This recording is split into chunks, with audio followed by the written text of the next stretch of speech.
Meus amados filhos, a cena que nós ouvimos hoje na primeira leitura é um dos relatos mais trágicos e ao mesmo tempo mais belos de todo o Antigo Testamento. O sacrifício de Isaque, interrompido pela voz do anjo. Abraão era um homem velho quando o seu filho nasceu. E o seu filho nasce como cumprimento de uma promessa da parte de Deus. Deus promete a Abraão uma descendência numerosa, como as estrelas do céu, numerosa como as areias da praia. E de repente, quando Abraão tinha já por volta dos seus 115 anos, já bem no final da sua vida, Deus lhe faz um pedido, ou melhor, lhe dá uma ordem: que ele sacrifique o seu filho único a Deus, que ele derrame o sangue do seu filho. A palavra Isaque significa sorriso. Isto por dois motivos. Em primeiro lugar, porque quando os anjos anunciaram que Sara ficaria grávida, que Sara conceberia, ela sorriu, achou graça. Mas também porque Isaque é o sorriso de Abraão. Isaque é o motivo da alegria de Abraão. É, por assim dizer, o sentido da sua vida. Pelo menos é o cumprimento da promessa de Deus. Ele é a esperança de que Deus cumpra a sua promessa de uma descendência numerosa, porque de Isaque pode vir a descendência numerosa, mas sem Isaque já não há sorriso. Sem Isaque já não há alegria. Tudo é tristeza. A promessa de Deus está frustrada. Mas se Deus quer assim, então Abraão subirá ao Moriá e oferecerá o seu filho em sacrifício de fé, em sacrifício de obediência. A cada oração eucarística, o padre pede a Deus que receba o nosso sacrifício, como recebeu o sacrifício do nosso patriarca Abraão, isto é, o sacrifício da fé e da obediência. Agora, enquanto eles subiam, Isaque faz a seu pai uma pergunta que corta o seu coração. Pai, nós temos a lenha e o fogo, nós temos o cutelo, mas onde está a vítima para o sacrifício? E Abraão então dá uma resposta profética: Deus providenciará a vítima para o sacrifício.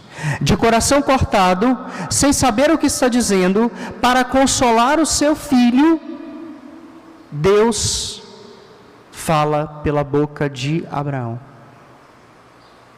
Deus fala pela boca de Abraão.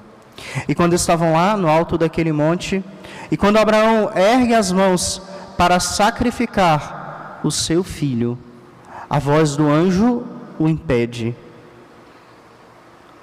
A voz do anjo o freia e diz que ele já não sacrifique o seu filho.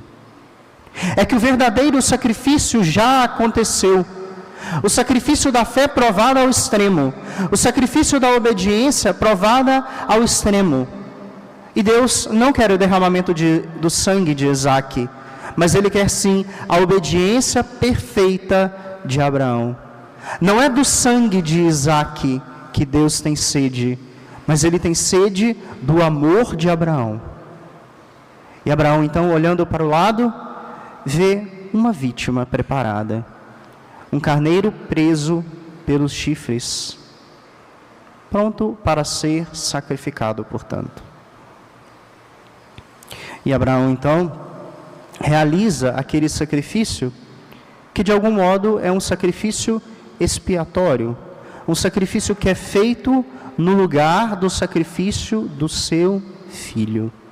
A verdade, porém, é que aquele carneiro apontava para um outro sacrifício.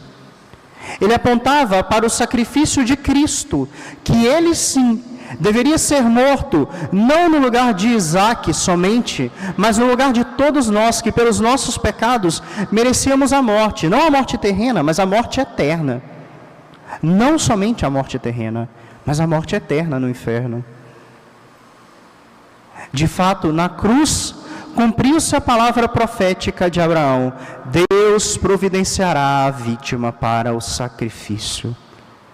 E na segunda leitura de hoje, o santo apóstolo nos recorda que Deus não poupou o seu filho. Ele pergunta aos romanos: quem será contra nós? Deus? Deus será contra nós? Mas ele não poupou o seu filho por nós. Abraão teve o seu filho poupado. O pai eterno não. O seu filho não foi poupado, mas o seu sangue foi derramado em remissão pelos nossos pecados. E ele, que nos deu o seu filho, não nos dará também a sua graça e o seu favor para sermos santos, se no seu filho nós somos justificados? Quem nos condenará? Jesus, que morreu por nós, e que, mais que isso, ressuscitou por nós, e por nós está assentado à direita do Pai, a interceder por nós. Ele não. Não ele. Ele não está contra nós. Ah, benevolência de Deus, que de novo aqui se manifesta, em ter dado o seu Filho para a remissão dos nossos pecados. Ah, mistério da cruz que rebrilha no início desta santa quaresma, como salvação das nossas almas, como resolução do grande problema da história, que é o problema do pecado. Hoje no Evangelho, nós ouvimos a bela cena da transfiguração. E que tem a ver esta cena com o mistério da cruz? Tudo, porque a transfiguração fala da cruz. Ela anuncia aos apóstolos quem é aquele que vai ser crucificado. Diz-nos São Marcos que Jesus se transfigurou naquela montanha sagrada, naquele santo Tabor, diante dos seus prediletos, Pedro, Tiago e João. E as suas roupas ficaram brilhantes e tão alvas, como nenhuma lavadeira sobre a terra pode deixar. Tão brancas, como nenhuma lavadeira sobre a terra pode alvejar. Ah, milagre às avessas. É que, na verdade, esta é a glória que Cristo sempre teve. No presépio, esta era a sua glória. Trabalhando em Nazaré, esta era a sua glória. Mas glória que foi sempre ocultada. Agora, porém, esta glória se manifesta. Cristo deixa ver a sua glória. Ele já havia predito aos seus discípulos a sua morte. E agora ele deixa ver quem é aquele que vai morrer. É o Deus glorioso, o Senhor do céu e da terra, em cujo corpo está presente a plenitude da divindade. Este é o que vai morrer na cruz. E esta será a glória que sucederá o suplício da cruz. Este é o Deus que vai morrer na cruz. E esta é a glória que sucederá o suplício da cruz. Jesus nos ensina duas coisas. Ensina-nos que a cruz não é o fim de sua vida, mas que depois da cruz vem a glória da ressurreição. Ensina-nos, porém, por outro lado, que não haverá ressurreição sem cruz. No Evangelho de São Mateus isso fica ainda muito mais claro, porque Moisés e Elias, que aparecem, estão conversando justamente sobre o mistério da cruz, que é via sagrada e caminho para a ressurreição. Cruz que é o caminho para a glória. Jesus, que predisse a sua morte e que hoje nos mostra a sua glória, nos ensina que sem a cruz não há ressurreição. E é por isso que no início da missa o padre pediu a Deus por todo o povo que, purificado o olhar da nossa fé, nós possamos ver a sua glória.